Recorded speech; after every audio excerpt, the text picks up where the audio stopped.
Alrighty, so the President of the United States is in supremely hot water after he calls a bunch of countries bleep holes and then suggests that people shouldn't immigrate from there to here. We will explain what the controversy is about from every possible angle. Plus, we've got the mailbag, and the media have decided that they don't actually have to use bleeps anymore. They're just going to say straight out holes. So we'll talk about all those things. I'm Ben Shapiro. This is The Ben Shapiro Show.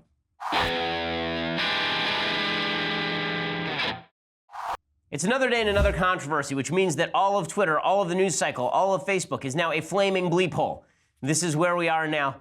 Yes, it wasn't as though anyone could have predicted that life would become a turd tornado should politics make a turn in this direction. No one ever would have used that sort of language, say, a year ago, 2 years ago, but you know, we'll just leave that out there. Okay, before I go any further, I want to say the next Tuesday, January 16th, you should tune in at 5 p.m. Eastern, 2 p.m. Pacific to dailywire.com or our Facebook page or our YouTube page, because we're doing our 5th episode of The Conversation, which features Andrew Klavan and Elisha Krauss. Subscribe today and you become part of the conversation. You can ask Drew live questions and he will answer those for everyone to hear. Again, his conversation is going to stream live on the Daily Wire Facebook page. If you want to ask questions, you have to go over to our website at dailywire.com. Click on the conversation page. You can watch the live stream. Just type your questions into the Daily Wire chat box, and Elisha will funnel those to Drew. So you can only do that if you subscribe. Again, you can get your questions answered by Andrew Klavan, Tuesday, January 16th, 5 p.m. Eastern, 2 p.m. Pacific, and join the conversation. So I'm very eager to break down everything to do with President Trump's alleged remarks. I say alleged because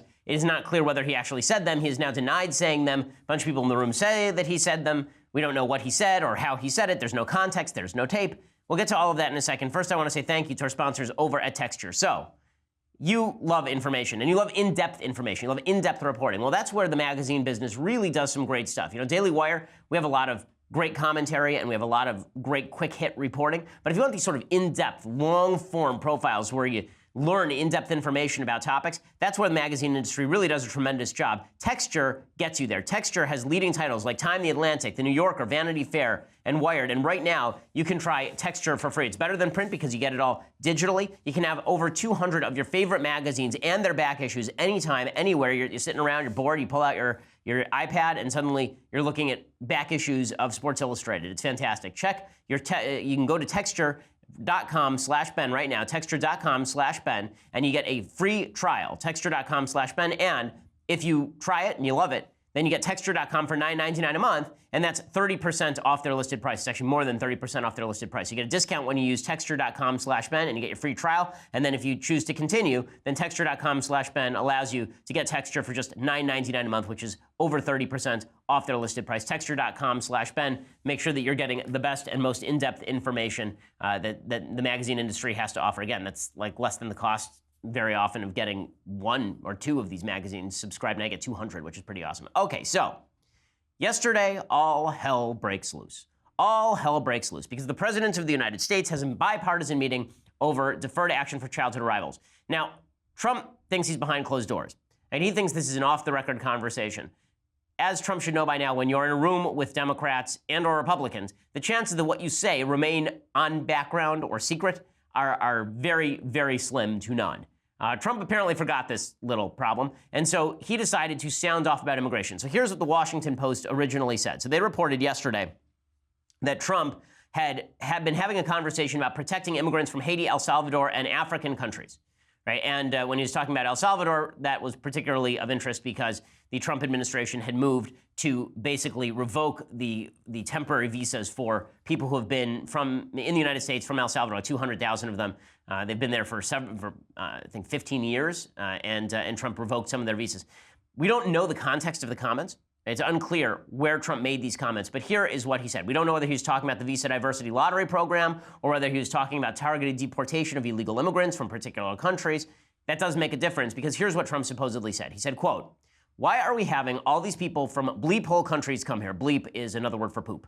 Okay, why are we having all these people from bleep hole countries come here? And then the Post continues, Trump then suggested that the United States should instead bring more people from countries such as Norway, whose prime minister he met with Wednesday. The president, according to a White House official, also suggested he would be open to more immigrants from Asian countries because he felt they helped the United States economically. He then reportedly continued, why do we need more Haitians? take them out. So Jake Tapper reports that what he meant by that is he was specifically talking about revoking the temporary visas for Haitians who have been here after the earthquake of about 10 years ago. So that's the entirety of the comments, right? That apparently he was talking about Haiti and African countries, and he said, why are we having all these people from bleep hole countries come here? And then he said, why do we need more Haitians? Take them out. So I'm going to give you my basic take on all of this, but in light of how people have reacted to this. So there have been a bunch of reactions against these comments. Obviously, is this something that the President of the United States should be saying? Not even close. Not even close. Okay, this is not something the President of the United States should be dropping in private or public.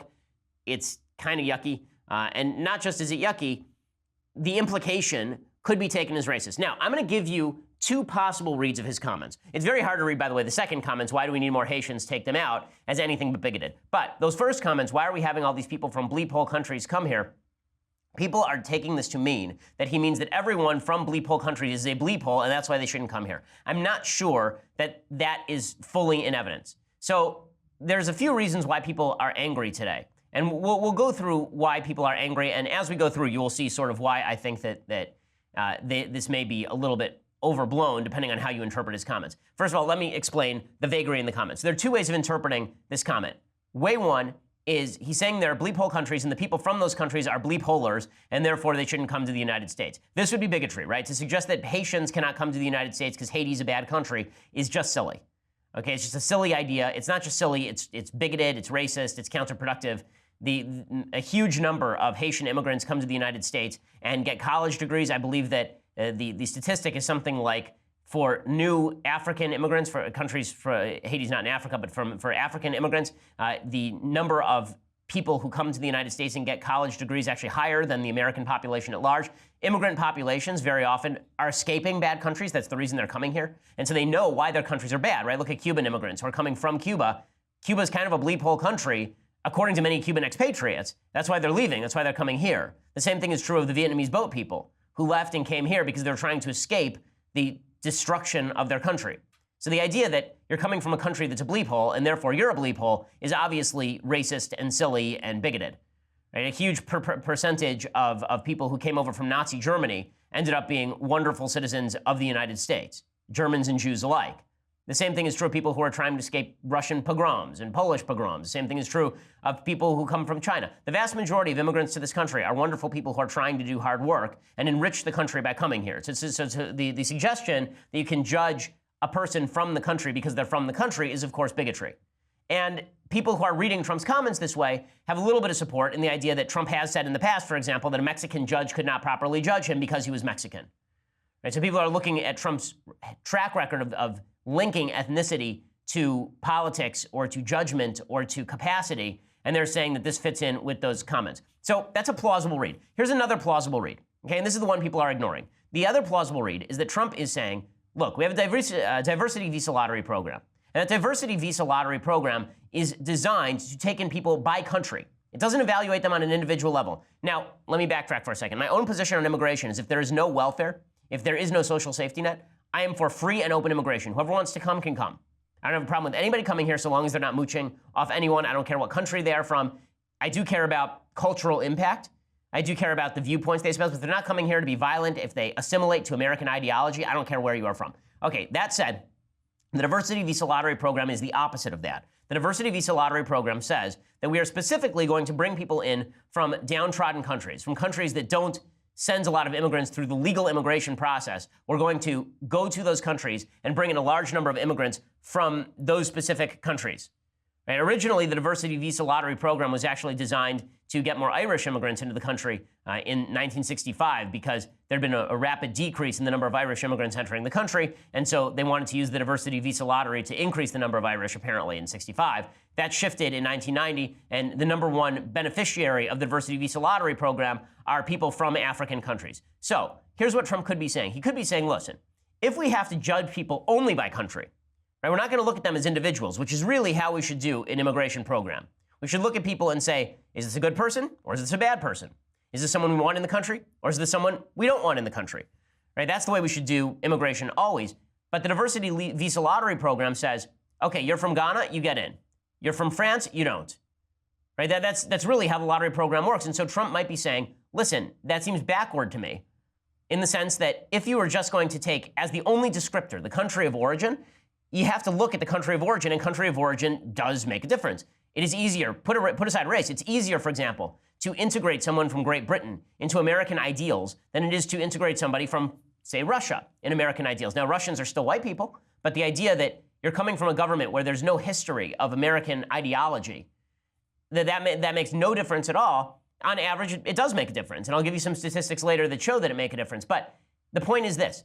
We shouldn't be responding to the diversity visa lottery by doing what Trump said, which is bring in more people from Norway. We should be saying no diversity visa lottery because every individual should be elevated or degraded on their merits. We should have a merit-based immigration system. That's the way that we should do this. So those are the two plausible ways of reading what Trump said. Now, in a second, I'm going to explain to you all the various ways that people have taken his comments and the way that the left, I have to say, they are so stupid because they have a win here, right? If they want to hit Trump as a racist, it's not hard to get from point A to point B, but they somehow completely miss point B and they just go to point Z.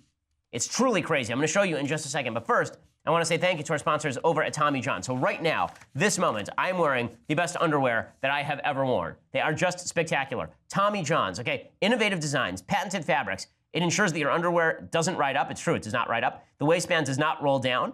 You will never get a wedgie. You don't have to, it's really comfortable, it's stretchable, you never have to adjust. It's like these underwear are truly magnificent, and they have some unique design features that are quite convenient and wonderful. So check out Tommy John's, okay? I've tried a bunch of different underwear brands, and this one is the best, okay? Tommy John, I can say, even if they were not an advertiser, I'd be saying this. Tommy John's is the best. They've taken their comfort expertise, they've applied it to the rest of your apparel as well, so you can get undershirts that stay tucked, socks that don't fall down, second skin tees that are really, really soft, and a choice of smart fabrics for every situation or outfit.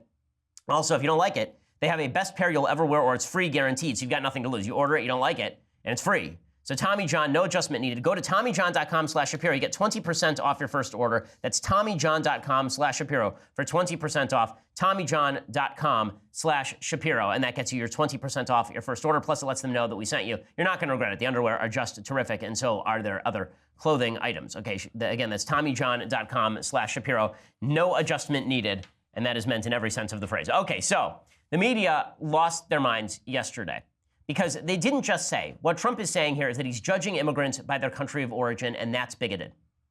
There you'd have a pretty solid argument, right? You'd have a solid argument. Now, as I say, Trump could say, listen, I wasn't saying that you're judging people by their country of origin. I'm saying that if you are going to judge people by their country of origin, as the diversity visa lottery suggests, then you do have to look at the difference between the cultures of Great Britain and the cultures of, say, Russia or Spain or Greece or any other country, right? You're going to have a hierarchy of countries from which it is most likely that people are going to be easily able to assimilate. That doesn't seem completely unreasonable to me. And Trump could even say, if you look at that Washington Post story, I say as much, right? I say I want more Asian immigrants, meaning from places like South Korea, which has a very westernized country, as opposed to say Ivory Coast, right? There are certain countries where integration is going to be easier. And then you would have to provide some statistics to prove it. And we'll talk about the statistics in a little while. But that is not what the media are going nuts over. So the media have gone nuts over a few different things here. The first thing they've gone nuts over is the actual vulgarity, that Trump said the word bleep hole. Now, number one, Trump said the word bleep hole behind closed doors. And I find it a little bit ridiculous that everybody in the media is saying, how dare Trump say that there are countries that are bleep holes? I've sat with a lot of these members of the media. They will call red states bleep holes. They will call their apartment a bleep hole. They will suggest that that the recycling center 2 blocks from their house is a bleep hole. The idea that you can't say the word bleep hole, that suddenly they're very offended by this, is belied by the fact that they then went on TV and decided to say the actual word bleep hole, but not bleeping it, over and over and over. So Jim Acosta went nuts yesterday, and he just decided to say bleep hole 1,000 times in a row. Again, I don't know what editorial standard is here. I know NPR has now said that they're not going to bleep it out. They're going to say shh hole, right? They're not actually going to bleep it out. They're going to say the entire word. Now, what's amazing about this is, of course, this is not the first time in American politics that people have cursed before. Before I get to the media going crazy over this, first, I want to show you, okay? You remember when Joe Biden, it was a big headline. Joe Biden said to Barack Obama that when Obamacare passed, he said on an open mic that this is a big effing deal. Flashback, okay? Here's Biden saying that. Ladies and gentlemen, the President of the United States of America, Barack Obama.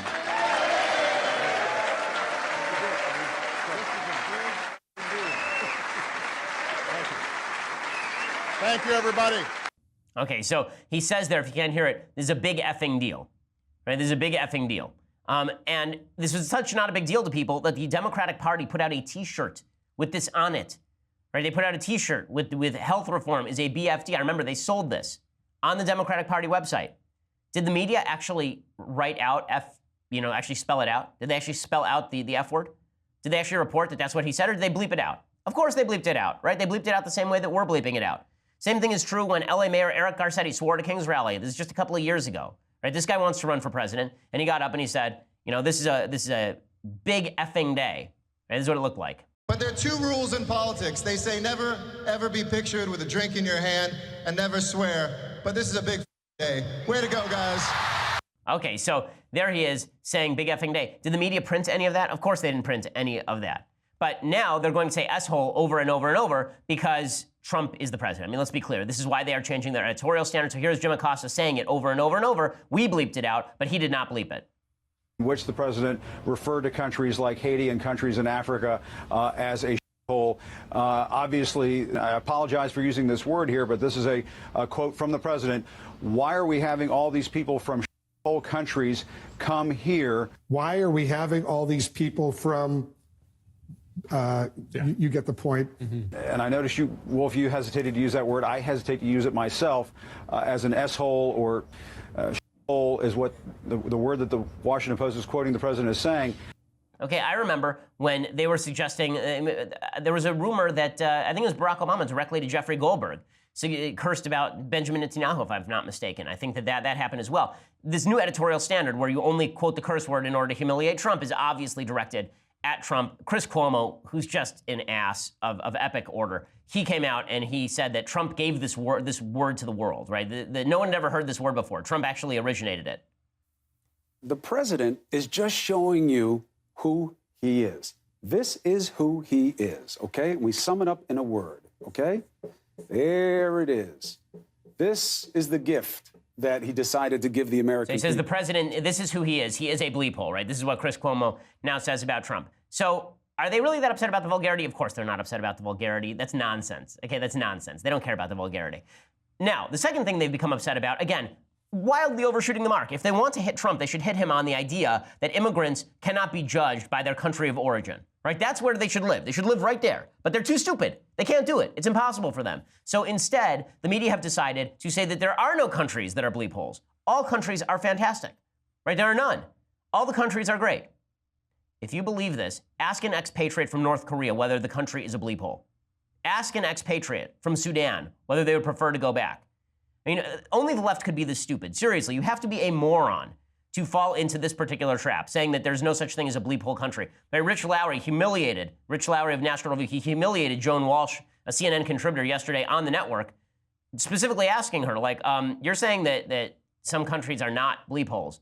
Would you rather live in Haiti with its average income GDP, its average annual GDP per capita at $730 a year, its average life expectancy at 63, its literacy rate at 61%. Would you rather live there or Norway, where the average income is $62,000 a year? And watch Joan Walsh try to run screaming from this question with her hair on fire. You know, Rich, you're really contradicting what the administration has already said. They have said the reason that they're ending these protections for Haitians and for Salvadorans specifically is that those countries are no longer basket cases and they can go back. Now, so you can't really have it both ways. You're contradicting yourself then. So if you say they shouldn't go back because they're so dangerous, because they're so violent, which is a left position, you're saying they are basket cases. I don't have a left position. They're supposed to be temporary protected status. Both countries have a lot of problems. And a lot of these people have lived here 10, 12, 17 years. They haven't caused trouble. Would you rather live in Norway or Haiti? I didn't actually interrupt you. I don't know. I don't know. I haven't been to either place. Why are you? I don't know. Like, come on. I don't know. Of course she knows. Are you kidding? Joan Walsh probably wants to move to Norway now. Like, that's absurd. It's absurd. And she's not the only one doing this. The worst, of course, is Stephen Colbert. So Stephen Colbert last night goes on his show, and this is clip 17, and he explains that there are no bleep hole countries except the United States. We're the only one because Trump is president. This afternoon, he was meeting with lawmakers to discuss immigration policy. Several of these lawmakers suggested lifting restrictions for immigrants from Haiti, El Salvador, and various African countries. Trump reportedly said, why are we having all these people from whole countries come here? Wow. Sir, they're not whole countries. For one, Donald Trump isn't their president. Okay, stop it right there. The idea that this is going to win Democrats' elections, are they insane? This is going to be their pitch? That Haiti's not a bleep hole, but the United States is a bleep hole because Trump is president? Like what? This logic escapes me. Again, there's plenty of ways to hit Trump over these comments and plenty of reason to do so. But to live in the nobody's a bleep hole country except for the United States, I mean, good luck with that one. Good luck with that one. Also, there is something a little bit contradictory about the idea that people have to escape bad countries to come here, but we won't label the country bad in the first place, right? So Anderson Cooper yesterday talks about how he's been to Haiti and he's helping Haitian children. It's a great story, but I'm wondering, if Anderson Cooper is making the case that people from Haiti are wonderful, that's fine. But if he's making the case that Haiti is not a bleep hole country, in the sort of common parlance, that it's not a crappy place to live. I mean, obviously it is a crappy place to live, and Anderson Cooper's telling you a story about how crappy a place it is to live. Here he is. I was there when a young girl named Bee, who'd been trapped in rubble for nearly a day, was rescued by people who had no heavy equipment. They just had their God-given strength and their determination and their courage. I was there when a 5-year-old boy named Monley was rescued after being buried for more than 7 days. Do you know what strength it takes to survive on rainwater buried under concrete? A 5-year-old boy buried for 7 days. Haitians slap your hand hard when they shake it. They look you in the eye. They don't blink. They stand tall, and they have dignity. It's a dignity many in this White House could learn from. Okay, so I totally agree with everything that he's saying about Haitians. I know a lot of Haitians who are just wonderful, wonderful people. People who immigrate to this country, by and large, are wonderful people who are coming to make the country better. But if your argument is that Haiti is a great country, Haiti is not a great place to live. Okay, you just talked about a kid who was buried for 7 days under rubble. That doesn't happen in the United States. We don't get that in the United States on a regular basis. We don't have tens of thousands of people who are buried under rubble when an earthquake happens. Because America is a better place to live than Haiti. America is a better country than Haiti. Okay, and I mean that by government. It's a better governed country. And I mean that in terms of whatever cultural attributes lead to a bad governance there. That's not to suggest people can't come from Haiti and be wonderful American citizens. They can. But to suggest there are no differences between countries is just silly. It's just silly. And that's why I'm so bewildered by the tack that the media have chosen to take here. Now, in a second, I'm going to explain where the media are on more solid ground and how they are universal in their condemnation and where there's a possible read that is a little more vague than the one that they are espousing in just a second. First, I want to say thank you to our sponsors over at Legacy Box. So, you're looking to preserve your memories, right? You're looking to preserve all of those old family memories. You've got all of these old family videos. You've never looked at them in 30 years. They're just sitting out there in your garage gathering mold. It's time for you to grab all that stuff and send it to my friends over at Legacy Box, right? You grab all that stuff, you send it over to Legacy Box, and what they do is they convert all of it to a DVD or thumb drive ready to watch and share and relive. We've done some of this with the Shapiro materials. It makes for a fantastic gift, particularly Father's Day or Mother's Day. Makes a great Valentine's Day gift. Again, you're preserving all those old memories, and instead of you having to schlep around tons of boxes, instead, now you get to bring a DVD or a thumb drive. If there's, God forbid, some sort of natural disaster, a fire in your house, there's some reason you have to leave your house, you're moving, it makes it a lot easier to grab a thumb drive than to put a bunch of photo albums in your car. That's what it's for. 2018 is the year you preserve your family's legacy. That's what Legacy Box is. And for a limited time right now, you save 40% at legacybox.com/Ben. Get started for just $45 right now at legacybox.com/Ben. Legacybox.com/Ben. When you use the /Ben, you save 40%. This is just a fantastic, fantastic service. I have long suggested that people need to preserve their memories because once those memories are gone, there's no one there to relive them with you. You need to go out and preserve your memories today. That's what Legacy Box is for. Legacybox.com/Ben. Again, that's legacybox.com/Ben. Save 40% and get started for $45. Okay, so now we get to the root of the matter. People who are suggesting that Trump is a racist. So the list of people in media who are saying that Trump is racist for saying this it's endless, right? It's a very, very long list. So here's just a quick montage of everybody in the media suggesting that President Trump is obviously a racist for the stuff that he said. The President of the United States is racist.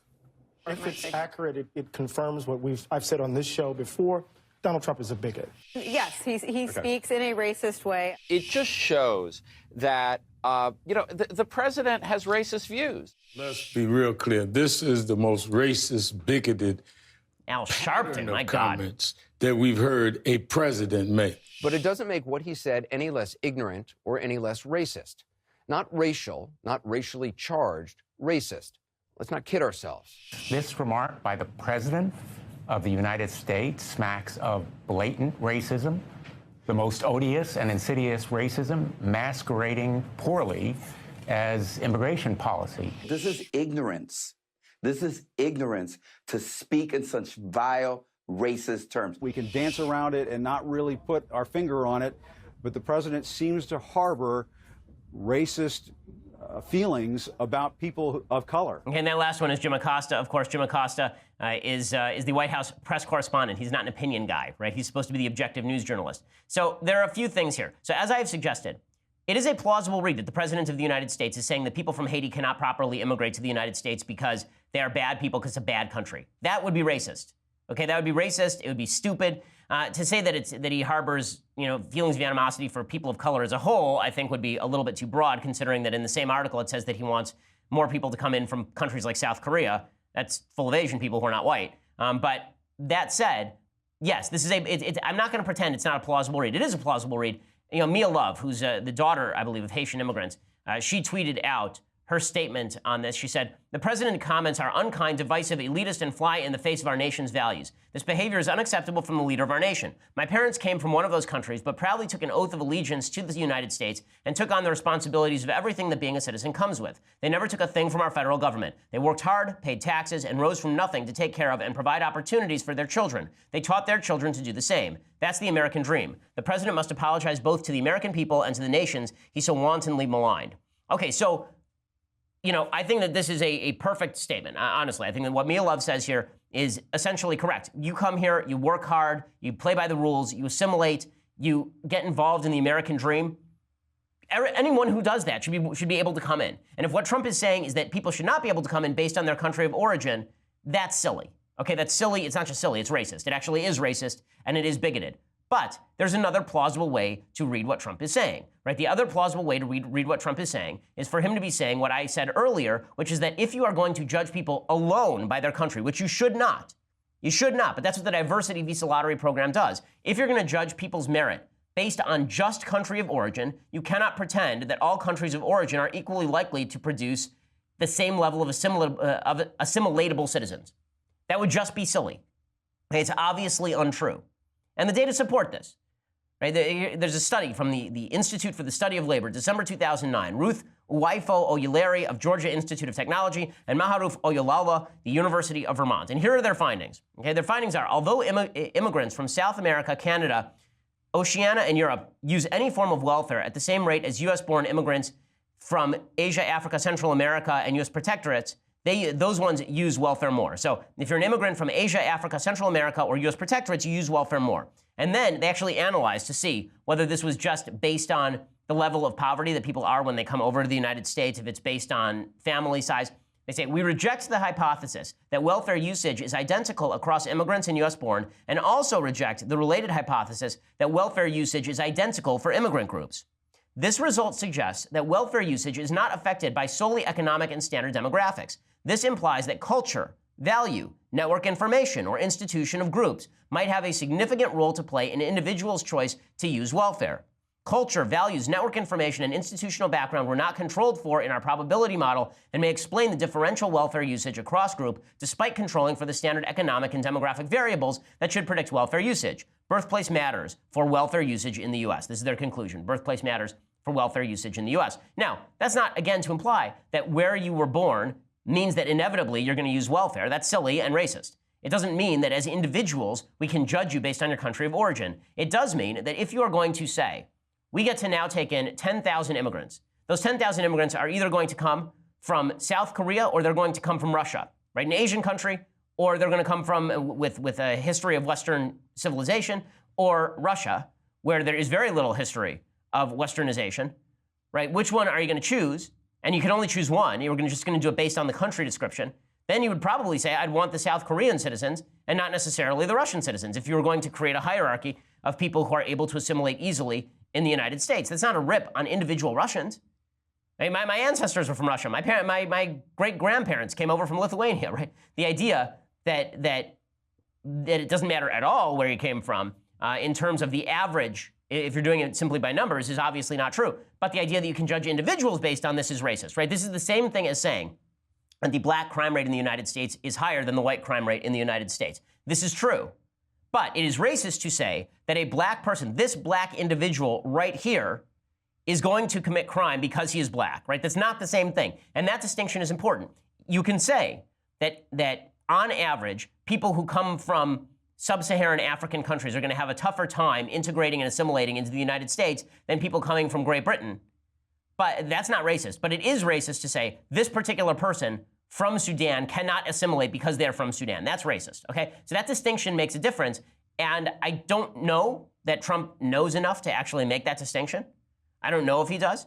Maybe he doesn't. I mean, the implication, as I've said before, his history shows that he said stuff like a Mexican judge, meaning a judge who is descended from Mexican parents, right, can't properly judge his case because they're Mexican. Like, there are cases where Trump has sounded really bad and racist.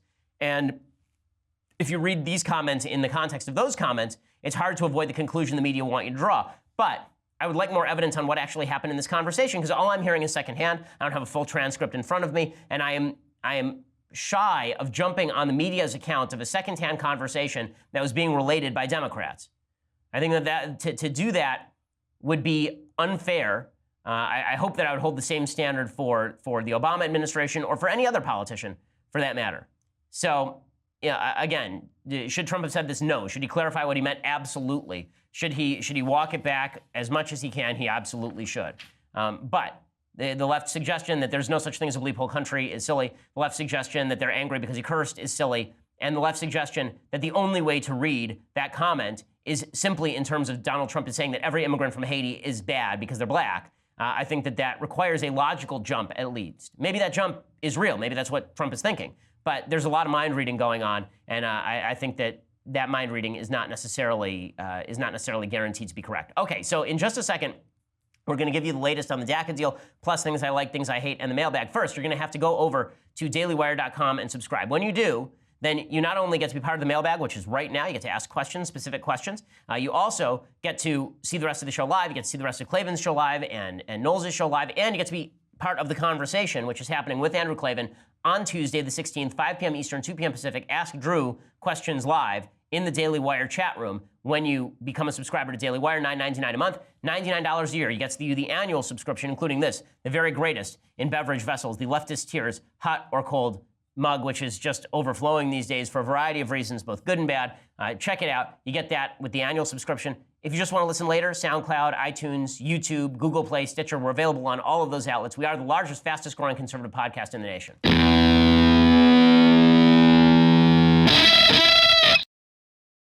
Now, one of the things that's going to be fascinating about what Trump just said is how it impacts his base. Because what happened yesterday is that the Republicans basically signaled that they were going to cave on DACA. So the Deferred Action for Childhood Arrivals program, of course, is the program that Obama instituted to basically give green cards in the long run to dreamers, so-called dreamers, people who were brought over as young people through no fault of their own, as the phrase goes, and have been in the country for years. So Trump wanted an end to chain migration. He wanted an end to the diversity visa lottery program, and he wanted his wall, and maybe E-Verify. That's what he wanted. Here is the deal they're talking about cutting right now. By the way, this deal is not going to happen now. I think that now that Trump made these comments, the chance of a DACA deal went down to zero. Democrats know they can posture as much as they possibly could want. It's why Trump should shut his mouth. It's a huge mistake politically and also morally for him to do what he did. The fact that Trump said this sunk even the possibility of a deal. Now Democrats are going to wait around. They're going to let DACA die on Trump's watch, claim Trump is a racist, and then know that Trump will just reinstate DACA himself, which will probably be what happens come March. In any case, before all this blew up, Trump was talking yesterday about this deal. You ready for this? Because it ain't good. Path to citizenship for DACA recipients and those eligible for DACA who did not sign up.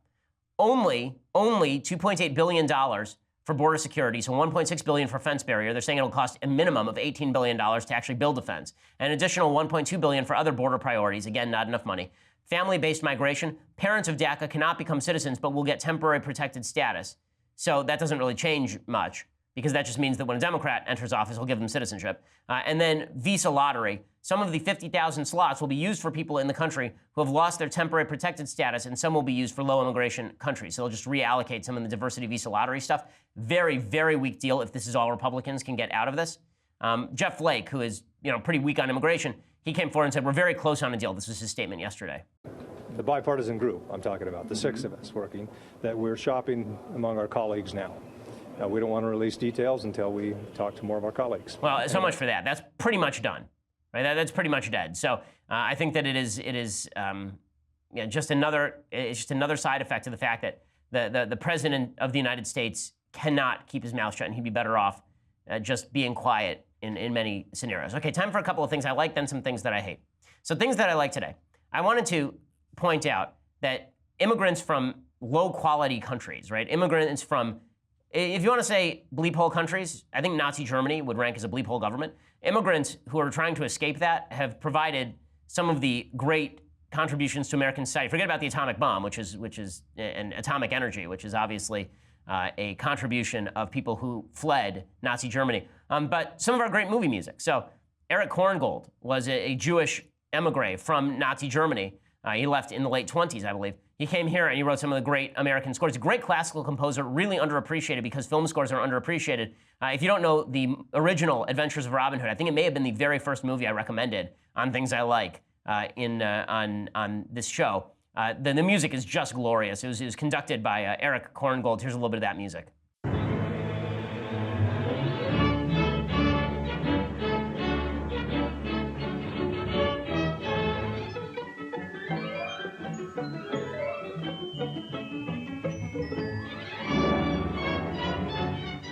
So, I mean, that's great music. It's not just that. Okay, the Max Steiner was another emigre from Nazi Germany. He wrote probably the most famous score in Hollywood history. Of course, the music to Gone with the Wind.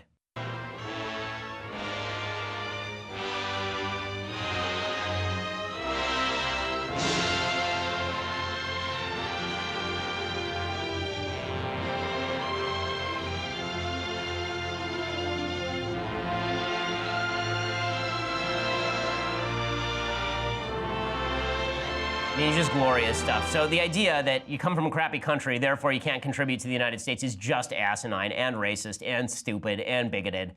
If that's what Trump was saying, then he is all of those things. If that's not what Trump was saying, then he is not. And I would urge people to actually look at the evidence in front of them and come to your own conclusion. I think that either read, to be frank with you, is plausible. But I don't think that it is necessarily an irrevocable proof that Trump is racist, that you read it in one of these two ways. Okay, so time for, you know what, let's skip the things I hate and we'll just go straight to the mailbag. So let's do some mailbag. Here we go. Junelle writes, hey Ben, what exactly is the problem with Keynesian economics? So the problem with Keynesian economics is the suggestion that if you redistribute money from top to bottom, or you jumpstart the economy by borrowing against the future and injecting cash into the spending matrix, that this somehow betters the economy in any real way. It will increase consumption, of course, but the question is whether consumption alone drives economic growth. And the answer is what actually drives economic growth, what actually makes your life better. Economic growth is not a phrase that means a whole hell of a lot. Makes your life better is a phrase that means a whole hell of a lot. It may make your life better in the temporary here and now for the government to give you a little bit more money. It will make your life a lot better now and in the future for people who know what to do with their money, to keep their own money and invest it in things that are going to benefit you. In other words, money in Bill Gates' pocket is actually more useful than money in my pocket. And I'm talking about me personally, right? I'm pretty good with my money. Bill Gates has made better use of his money than I have made of my money. Not only has he invested it wisely, he's also built a company with tens of thousands of employees and built products that millions of people use.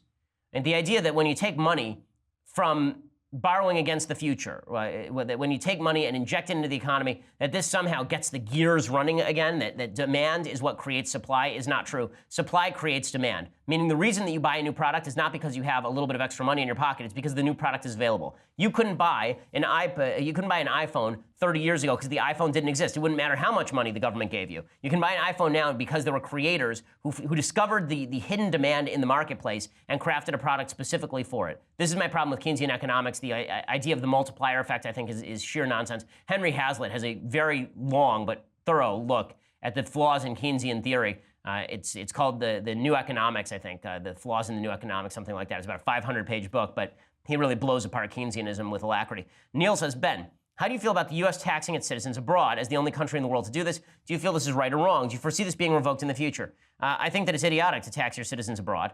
If you're abroad and you're earning all your money abroad, I'm not sure what the United States has to say about that, per se.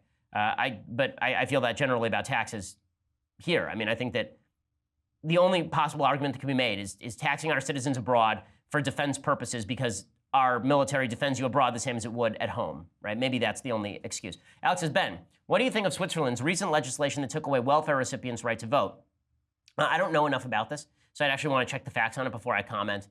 So I'll beg off that question until I can actually get some more information. Ari says, hey, Ben, you speak a lot about the left's hierarchy of victimhood, which groups are more likely to be victimized to get a higher place on the hierarchy. Based on this, why are Jews lower on the hierarchy than Muslims and Latinos when, according to the FBI statistics, Jews face more hate crimes by a large percentage? Well, the reason is because the left does not perceive victimhood in terms of being victims of hate crime, the left or victims of crime generally. The left perceives victimhood in people they perceive to be harmed by the system, really in terms of economics. Right? This is why the intersectional hierarchy is basically a Marxist invention.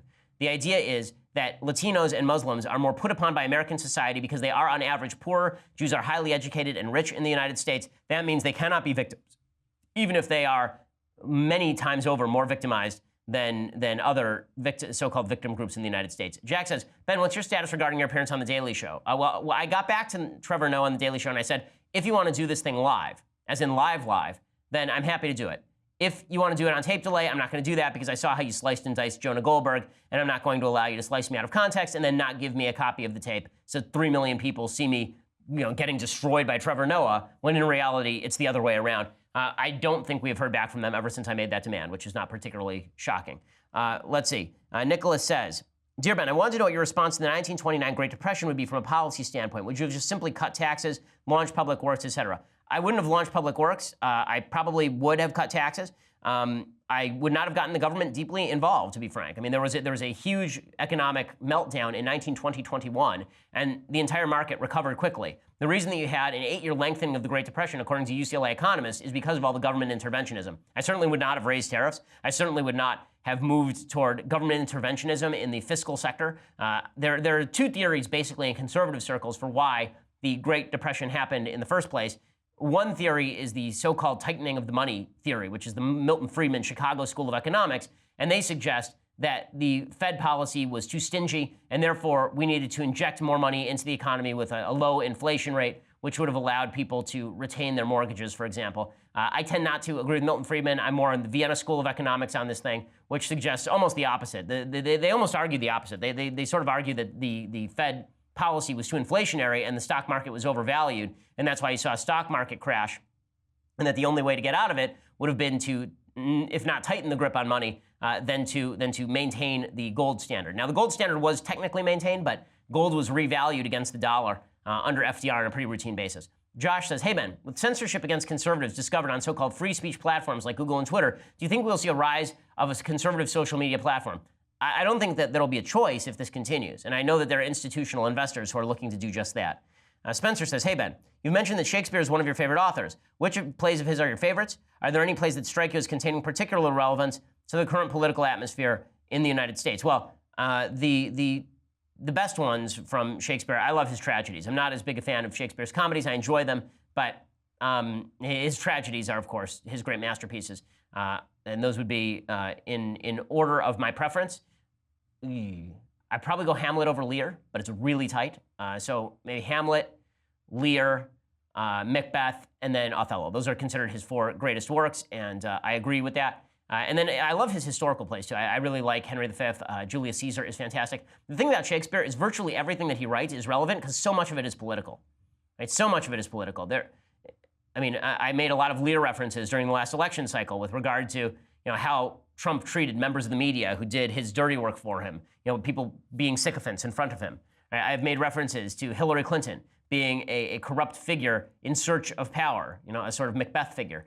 And when it comes to politics, Julius Caesar has a lot of reference to the politics of our age, how populism can be whipped up by a mob and then somebody can jump in front of it and use it for its own particular purposes, even if it started off well, right? Even if it's Brutus trying to start a popular uprising against tyranny, somebody can jump in front of that and then misuse the movement, right? That's very possible as well. You see it with Bernie Sanders. I think to a certain extent you saw it with Trump.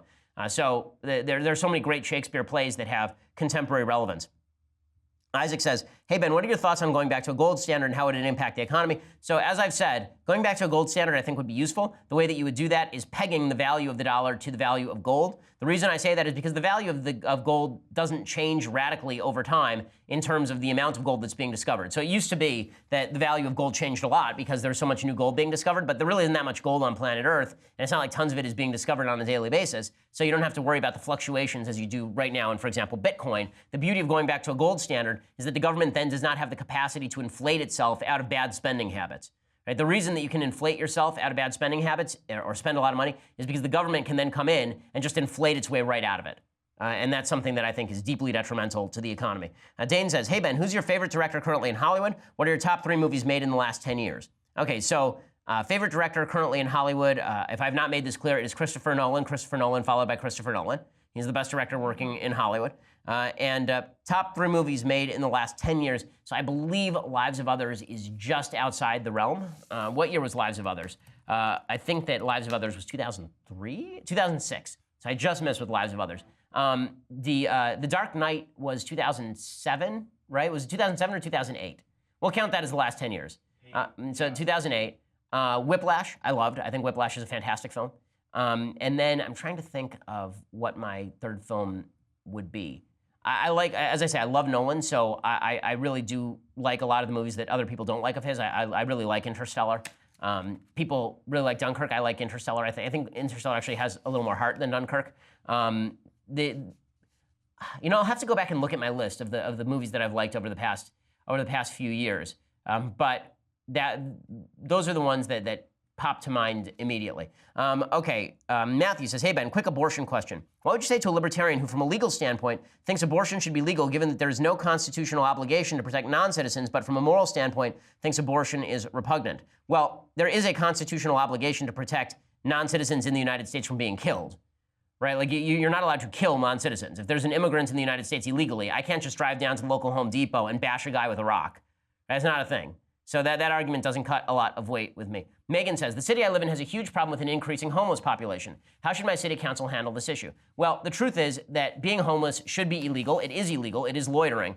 The reason that the homeless population is so high is because local and state have really underfunded mental health services. This one is on local government. Local and state need to fund mental health services, and then when people are on the streets and are suffering from severe mental disorders, they have schizophrenia, and they can't take care of themselves, it is evil to leave them out on the streets not taking their medication. It is evil. To suggest that it is an aspect of freedom to not take your medication and live in a delusional, paranoid world is insane. It's bad for the citizens. It's bad for the homeless people. It's really bad. The vast majority of people who are homeless, from the studies that I have seen, have some sort of mental disability, are alcoholic, or are drug users. You do not have the privilege of living on the streets. My taxes paid for those streets. I have as much access to those streets as you do. And if you're occupying them, then you are loitering. You're violating the law. It's not that hard to clean up the homeless problem, but you have to have some sympathy for people who are mentally ill and people who are drug users. So I think that it's not a matter of just providing housing for the homeless. A lot of people don't want to abide by the rules. The rules are for everyone, and you don't get to avoid them just because you wish to live on the streets. Yusuf says, hi, Ben, I'm a Muslim Canadian listener and a fan of your work. Why are Muslims on the left in the West, on the left side of the political spectrum, when we hold similar conservative values to Christians and Jews, such as our views on abortion and traditional marriage, whereas the left is anti-religion? In my view, Muslim Jews and Christians are natural political allies in the West. How can I, as a law student, guide the Muslim community away from the left and toward the conservatives where I believe we belong? Well, I think a lot of this changed after 9/11. If you look at the 2000 election, I believe that George W. Bush actually won a plurality of Muslims in the United States in the 2000 election. After 9/11, things radically shifted because foreign policy became the dividing line for a lot of Muslims in the West who saw Israel or American policy in Iraq or Afghanistan or profiling of Muslims as the chief political issue.